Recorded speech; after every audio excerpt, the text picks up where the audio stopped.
Hello friends, કેમ છો? આજે આપણે વિડીયોની અંદર F5 બીકોમ સેમેસ્ટર 2 માં એકાઉન્ટ વિશે અભ્યાસ કરીશું. યુનિવર્સિટી દ્વારા લેવામાં આવેલ પરીક્ષા માર્ચ 2024 માં પૂછવામાં આવેલ દાખલો દિલ્હી ટુરિસ્ટ સર્વિસ લિમિટેડ નામનો દાખલો પૂછવામાં આવ્યો હતો. તે દાખલો મેં બોર્ડ પર લખ્યો છે, તો તેને આપણે સમજવાનો પ્રયત્ન કરીએ. તો ફ્રેન્ડ્સ, આપણો દાખલો કંઈક આ પ્રકારે છે.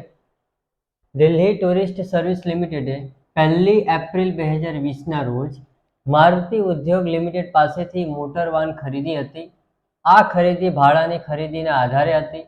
કરાર પર હસ્તાક્ષર કરવા પર ₹50,000 ચૂકવવામાં આવ્યા હતા. વાર્ષિક 15% દરે વ્યાજ વસૂલવામાં આવ્યું હતું. તારીખ અને હપ્તાની રકમ આપી દેવામાં આવી છે. વાર્ષિક 25% દરે ઘટતી જતી બાકીની રીતે ઘસારો ગણવામાં આવે છે.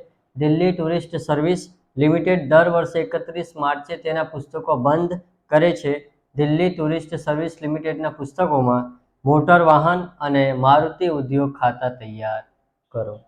ચાલો, એક તો દિલ્હી ટુરિસ્ટ સર્વિસ લિમિટેડ છે, જેણે મારુતિ ઉદ્યોગ લિમિટેડ પાસેથી મોટર વાહન ખરીદી. એટલે કે દિલ્હી ટુરિસ્ટ જે છે તે આપણું શું કહેવાશે? ખરીદનાર. અને વેચનાર કોણ કહેવાશે? મારુતિ ઉદ્યોગ લિમિટેડ. ઓકે, હવે કરાર જ્યારે થયો ત્યારે કેટલા રૂપિયા ચૂકવ્યા? ₹50,000 તરત, બરાબર. અને વાર્ષિક વ્યાજનો દર કેટલો છે? 15%. હવે જે આપણને હપ્તાઓ આપવામાં આવ્યા છે તે બધામાં વ્યાજ પ્લસ કરીને આપવામાં આવ્યા છે, બરાબર. એ બાબત ખાસ ધ્યાનમાં રાખવાનું રહેશે. અને ઘસારો જે છે તે 25% છે. અને શું છે? ઘટતી જતી બાકીની રીતે છે. એટલે કે ઘસારાની રકમ દર વર્ષે ઘટતી જશે. ઓકે, ઘટ્યા કરશે, યાદ રાખજો. ચાલો, હવે આ દાખલાના સોલ્યુશન માટે આપણે કુલ 6 જેટલા આપણે કોલમ બનાવવાની થાય છે, જેમાં તારીખ, રોકડ પેટે ચૂકવણીની રકમ, હપ્તાની રકમ, વ્યાજ, રોકડ કિંમત પેટે અને રોકડ કિંમત નામનો સમાવેશ થાય છે. હવે 1/4/20ના રોજ કરાર જ્યારે થયો ત્યારે 50,000 ચૂકવી દીધા, તે આપણે અહીંયા લખી લીધા. શરૂઆતની તારીખે કોઈ પણ દિવસે વ્યાજ ચૂકવવામાં આવતું નથી. આપણે અહીંયા શરૂઆતની રકમ કેટલામાં ખરીદ્યું તેની રકમ આપવામાં આવી નથી, જે આપણે જાતે શોધવાની છે. ઓકે, ચલો, આપણને ફક્ત હપ્તાની રકમ છે, વ્યાજ છે, એટલી માહિતી છે આપણી પાસે. બાકી એના આધારે આપણે બધી આખી ગણતરી કરવાની રહેશે. હવે વ્યાજ જો કેટલા ટકા છે? આ 15% છે. બહુ ધ્યાનથી સાંભળજો.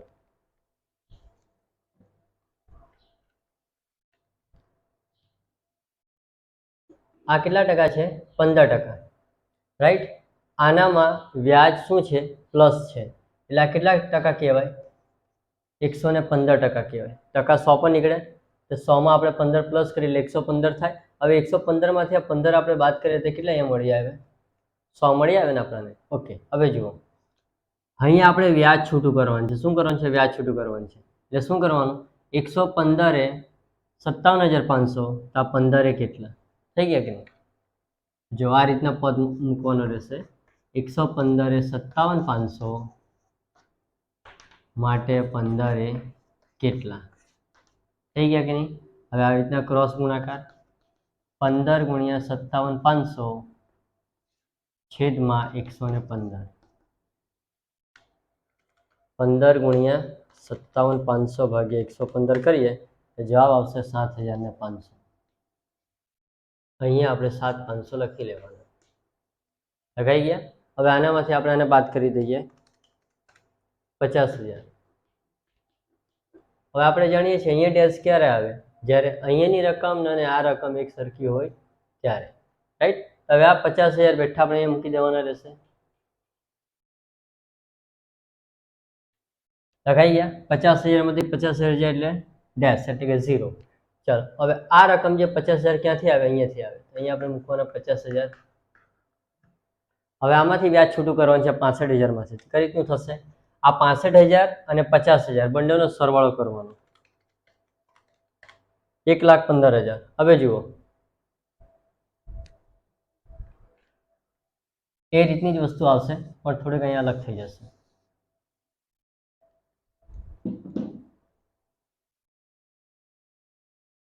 આ રકમ કેટલાની છે? 115 વાળી છે. 115 એ આનો ને આનો સરવાળો કરીએ તો કેટલા આવ્યા?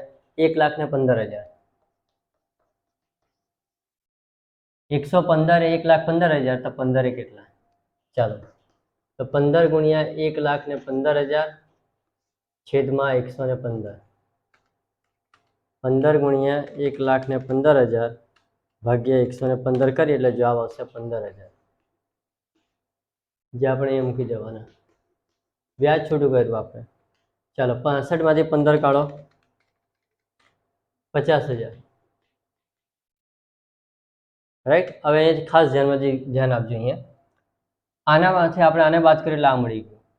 બરાબર. હવે અહીંયા આપણે પહોંચવાનું છે. અહીંયા કઈ રીતે પહોંચાય તે પહેલાં સમજજો.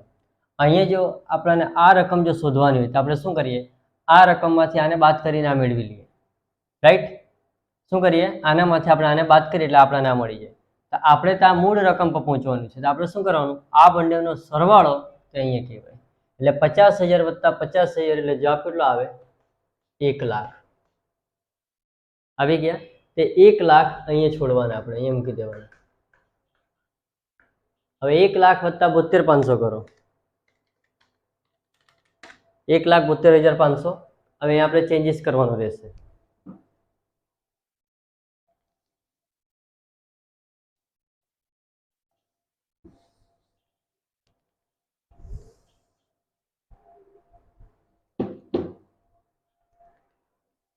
આનો ને આનો સરવાળો કરીએ તો જવાબ કેટલા આવે, 1,72,500. વ્યાજ છૂટું કરવા માટે આપણે બંનેનો સરવાળો કરતા હોઈએ છીએ. બરાબર. ચાલો, તો 15 એ 1,72,500 ને છેદમાં કેટલા, 115 એટલે 22,500 રૂપિયા. 22,500 આપણે અહીંયા મૂકી દેવાનું. ચાલો, આનામાંથી આને બાદ કરો, 50,000. આ બંનેનો સરવાળો એટલે કેટલા, 1.5 લાખ રૂપિયા. ચલો, એ 1.5 લાખ રૂપિયા આપણે અહીંયા મૂકવાના.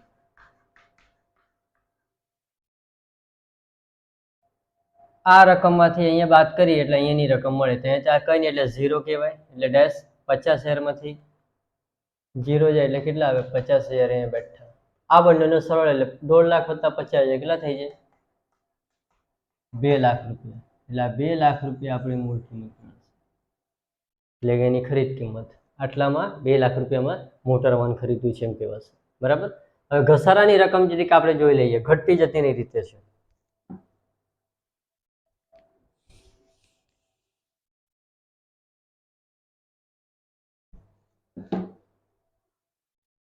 ચાલો, ઘસારો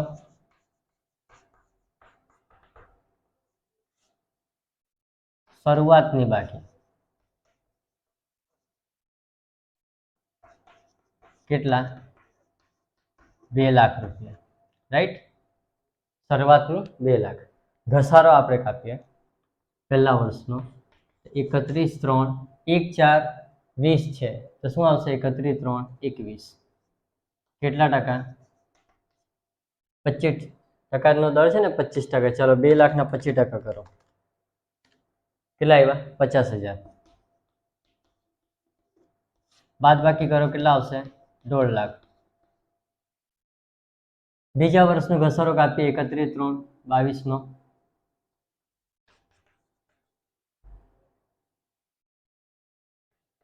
પાછા 25%. કોના, 1.5 લાખના 25%. બરાબર. એ 37,500.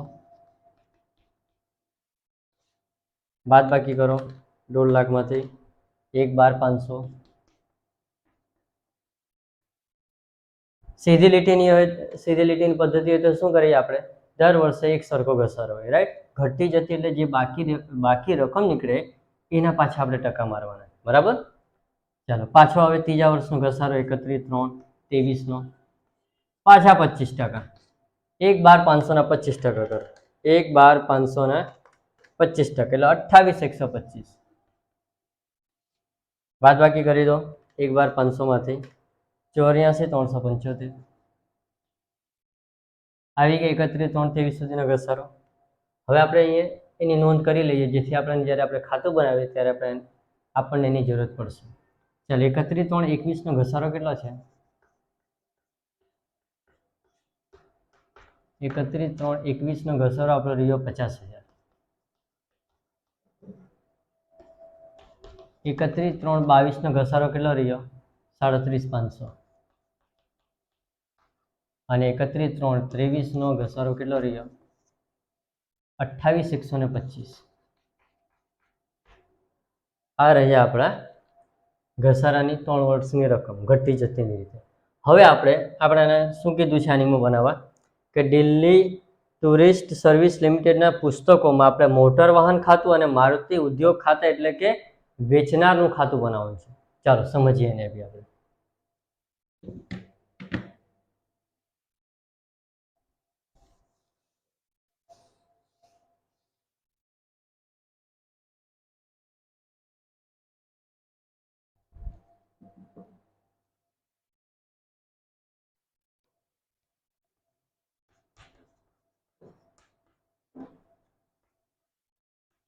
મોટર વાહન ખાતું,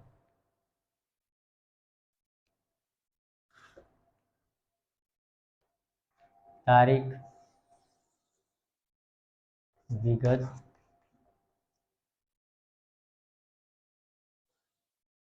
રકમ.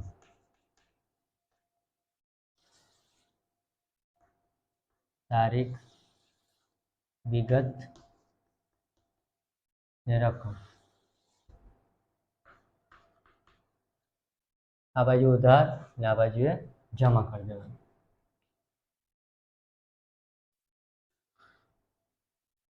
ચાલો હવે જો આની અંદર કઈ રીતનું કામ થશે તે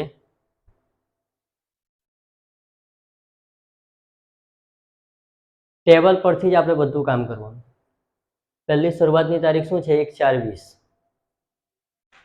1/4/2020. શું લખવાનું? બેંક ખાતે. કેટલા રૂપિયા તે પણ સમજી લો. કેટલા રૂપિયા આપ્યા હતા બેંક ખાતે તે પણ આપણે લખવાનું રહેશે. 50,000. તેના નીચે 31/3/21 લખો. વેચનાર ખાતે. વેચનાર એટલે કોણ? મારુતિ ઉદ્યોગ લિમિટેડ.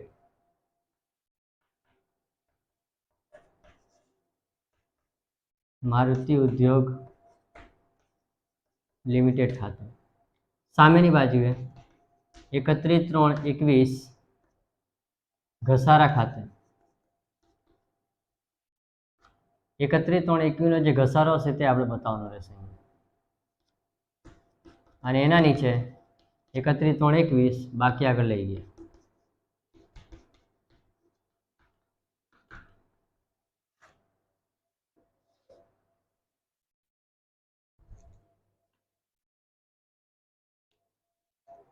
ચાલો બેંક ખાતે આપણે કેટલા બતાવ્યા? 50,000 રૂપિયા, રાઈટ. મારુતિ ઉદ્યોગ લિમિટેડ ખાતે એટલે કે વેચનારના ખાતામાં કેટલા રૂપિયા પડશે? આ 50,000 અરી રકમ, બરાબર. ઘસારા ખાતે 31/3/21 ના રોજ કેટલા રહ્યા? 50,000. 50 ને 50 થઈ ગયા 1 લાખ. આ બાજુએ પણ 1 લાખ. 1 લાખમાંથી 50,000 બાદ કરી એટલે જવાબ કેટલો આવશે? 50,000. ચાલો ત્યાં આપણે બાકી આગળ લાવીએ લખવાનું 50,000. બાકી આગળ લાવ્યા 1/4/2021, બરાબર. એના નીચે આપણે લખવાનું 31/3 શું 21 આવી ગયા ને હવે 22ની વારી 2022. વેચનાર ખાતે એટલે શું લખાશે? મારુતિ ઉદ્યોગ લિમિટેડ ખાતે.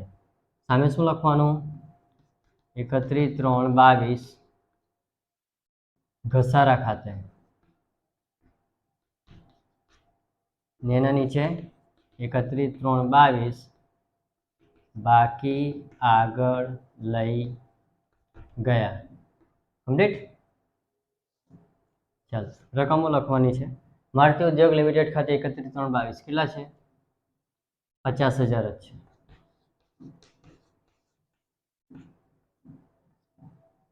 બાકી આગળ લઈ ગયા ને એના ઉપર છે ઘસારા ખાતે 31/3/22 નો કેટલો છે ઘસારો? 37,500. તે આપણે લખી લેવાનું.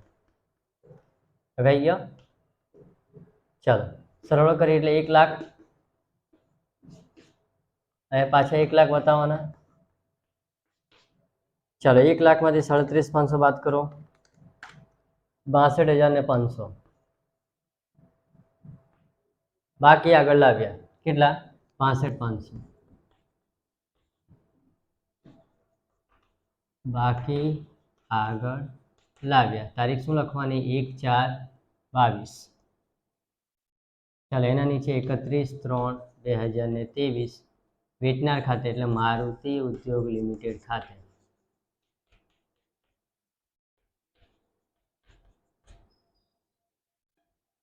એની સામે 31/3/23 શું લખવાનું ઘસારા ખાતે અને એના નીચે 31/3/23 બાકી આગળ લઈ ગયા. બરાબર. ચાલો 31/3/23 રકમ કેટલી રહી 50,000 એ લખી લઈએ.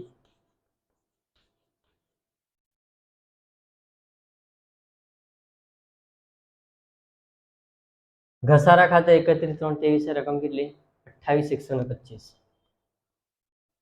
28,125. ચાલો સરળ કરીએ 62,500 વત્તા 50,000 1/12,500 1/12,500 1,12,500 એમાંથી 28,125 બાદ કરો 84,375 84,375 બાકી આગળ લઈ ગયા. અહીં આપણે બતાવી દઈએ 84,375 બાકી આગળ લાવ્યા. શું લખવાનું 1/4/2023 બાકી આગળ લાવ્યા. આ રહ્યું આપણું મોટર વાહન ખાતું. હવે આપણે સમજીએ મારુતિ ઉદ્યોગનું ખાતું એટલે કે વેચનાનું ખાતું સમજીએ.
ચાલો મારુતિ ઉદ્યોગ લિમિટેડનું ખાતું.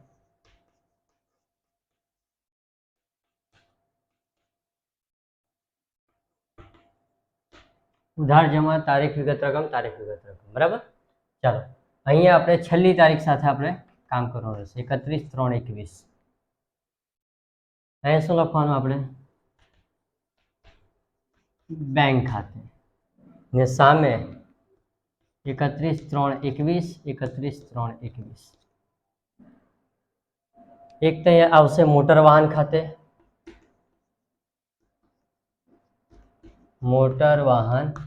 ખાતે અને નીચે લખાશે એના વ્યાજ ખાતે. રકમ કઈ રીતની થશે તે જુઓ 31/3/21 બેંક ખાતે કેટલા 72,500. ચાલો એમાં વ્યાજ કેટલું હતું 22,500 વ્યાજની સામે 22,500 અને રકમ કેટલી ગઈ 50,000.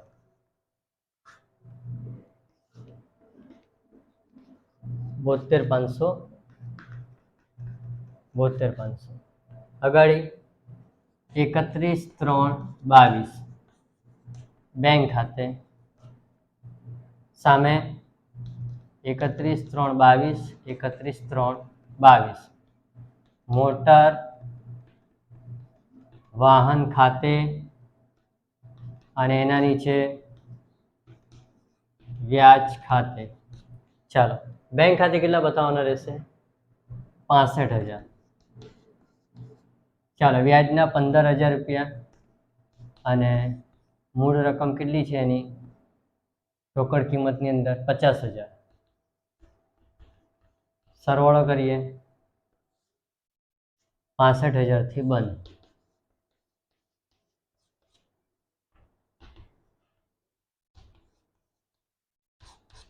થઈ ગયા. અગાડી 31/3/23 ની વિગત.